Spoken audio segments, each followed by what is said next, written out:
To me, this is an important meeting because we need to continue to discuss how we can support and strengthen the capacity in Africa in terms of combating this silent pandemic of antimicrobial resistance.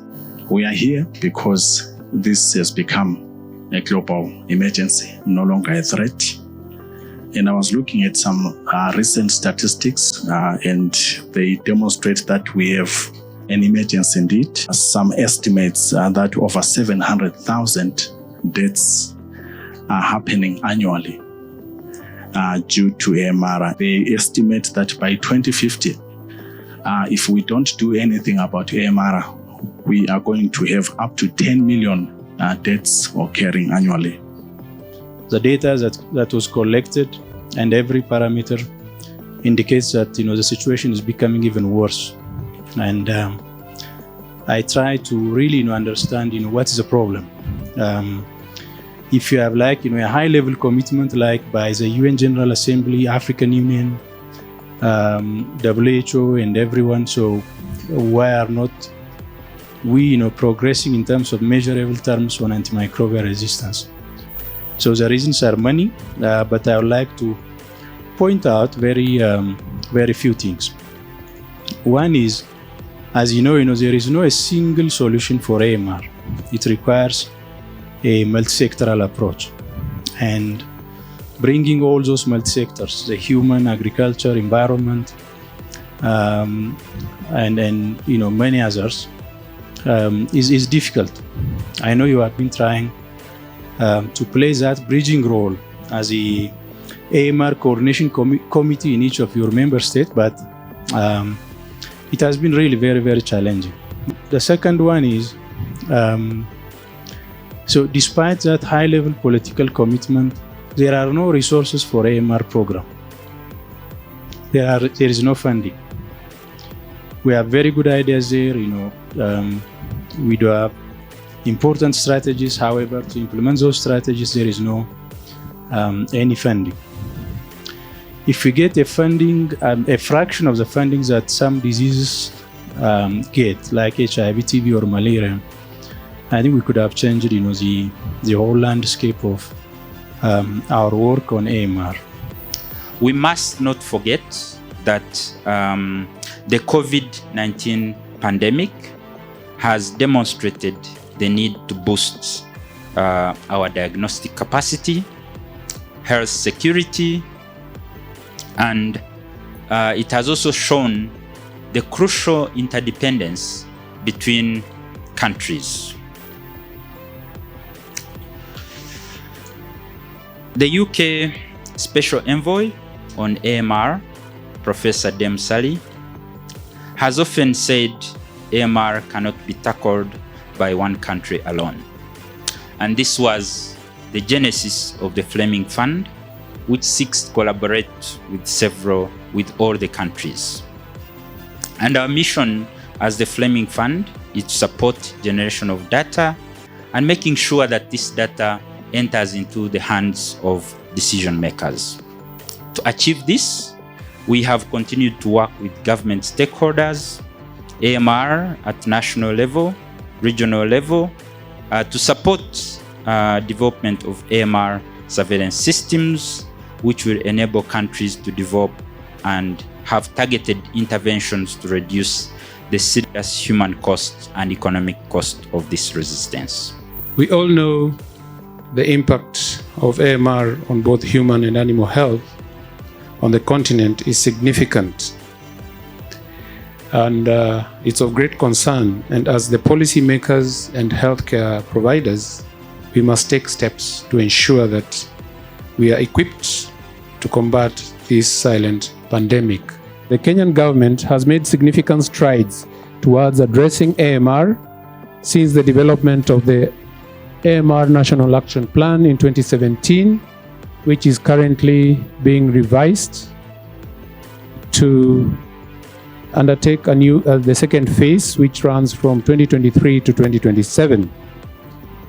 The National Action Plan outlines the country's strategy for prevention and controlling AMR, including improving infection prevention and control measures, promoting rational use of antibiotics, and strengthening surveillance and laboratory capacity. You all agree with me that tackling AMR requires collaboration from all the different sectors, from all the different countries, and more important, especially in our regions where our challenges are common, challenges around resources, challenges around access to services. So we need to share experiences and lessons, and this meeting presents the most opportune moment for us so that even as we proceed to the next level of implementation of the Fleming Fund, we can be able to learn from these lessons that we have presented before. First of all, I wanted to reflect on the title and the general theme of this meeting. We are going to go from awareness to action, and we are going to unlock the power of the data and One Health. So that means that compared to 2019, when we started most of those projects, we now have a lot of evidence to allow us to take more action in order to tackle AMR. So on our task list, you will see from the concept note of this meeting, we will review the current AMR priorities on the continent, including the Africa CDC framework for AMR control. So you have seen that we have worked hand in hand with Africa CDC and other partners, and our goal is really to support that this framework is being implemented on the continent. We'll review the outcome of the phase 1 of those 3 Fleming Fund regional grants and the implication on the national planning, the NAPs and other plans, the implementation and investment strategies for AMR containment. And particularly, I think we'll really highlight the fact that combating AMR is not only a matter of national AMR plan. It also will involve all the planning like the National Laboratory Strategic Plan or the plans for human resources development. As the African Union Task Force of AMR, it's our role to take your priorities to your heads of state and presidents to ensure that we can increase the political commitment, mobilize resources, and promote policies to improve AMR control. As you know, you're seated here as representatives of your member states, but you are really the African Union because there's no African Union without member states. As such, we have that access to ensure that we can leverage existing infrastructure mechanisms to be able to support you where other partners are not able to. I'm going to talk to you, I'm going to give you an overview of the Fleming Fund, what we do, where we do it, what have we done in phase 1, and what we want to do in phase 2. What did we do in phase 1? Mainly through the country grants, we have supported 269 surveillance sites in 21 countries in Africa and Asia.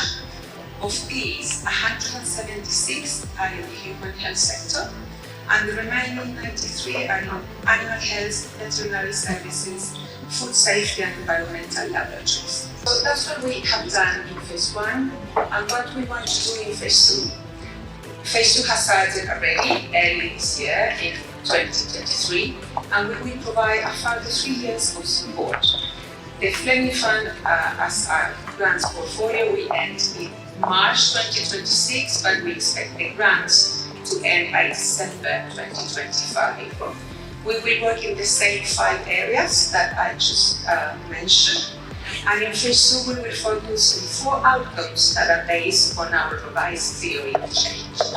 And these are production quality, AMR, AMC, and burden data, the quality analysis of the data, sharing this analysis and sharing this data with decision makers for policy changes, and promoting sustainable investment to counter AMR. We will have a one-country approach. So these country grants, fellowships, regional grants, and strategic alignment grants, these grants will have to work in harmony to improve the production, analysis, and sharing of data, and advocate for issues in policy and practice. Furthermore, we wanted to combine forces to work towards the sustainability of the inputs of the investment of the Fleming Fund. and make it sustainable in each of the countries. And finally, we have the inclusion of the strategic shifts. So this is a new thing we had in phase 2, and I'm going to talk to you about that, and with that I will finish. So the strategic shifts, the Fleming Fund will work on specific topics which promote effectiveness of data production, analysis, and use. So we want to see these strategic shifts across all the work, all the grants. Not every single grant will have all the strategic shifts, but where possible, we want them to focus on these areas. There will be some grants that will be particular for the shifts, but there will be other grants that they will have to incorporate some activities that relate to them. The Ministry of Finance is really not engaged at all, I dare say.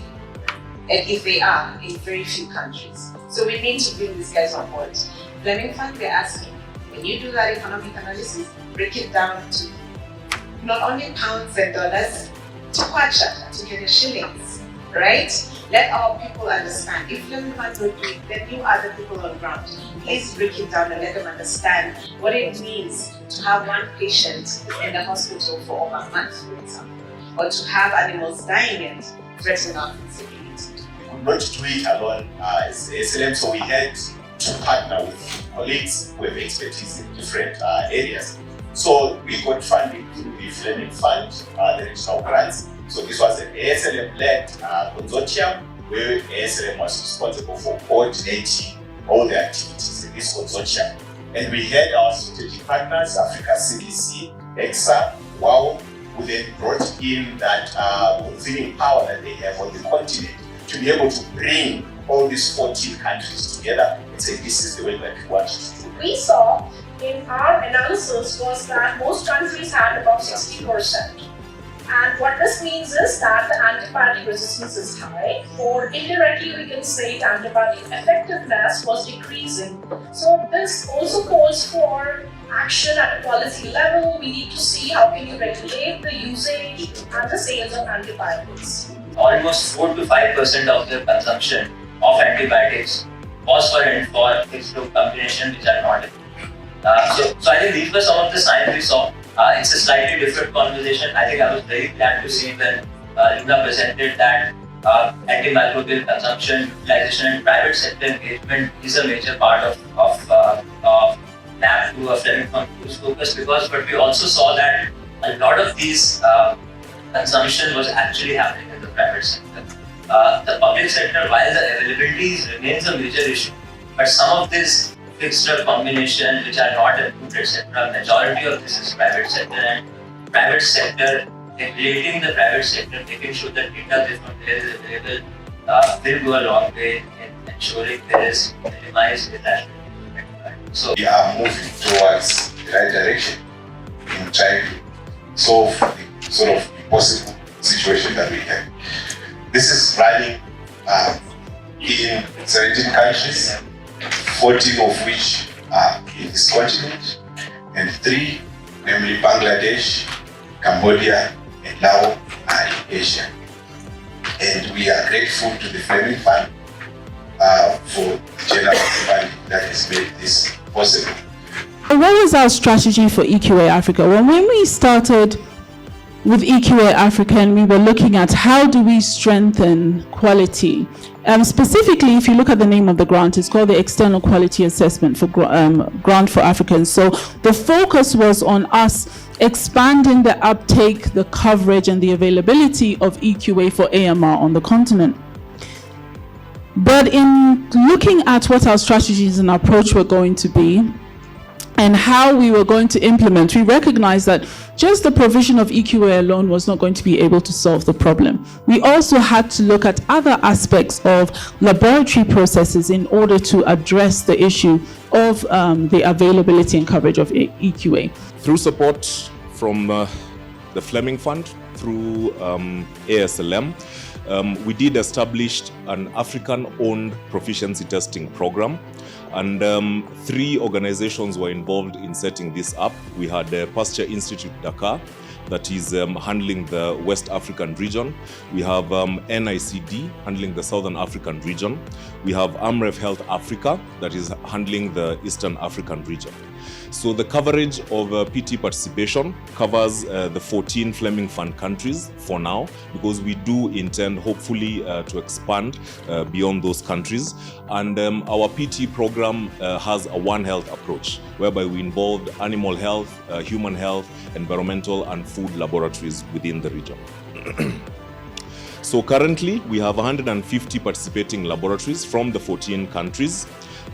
We have 30 of those 150, 37 are AMR national reference laboratories, and we do have 113 sentinel sites. Further to break that down, we have 115 human health laboratories and 32 animal health laboratories and 3 environmental/food safety laboratories.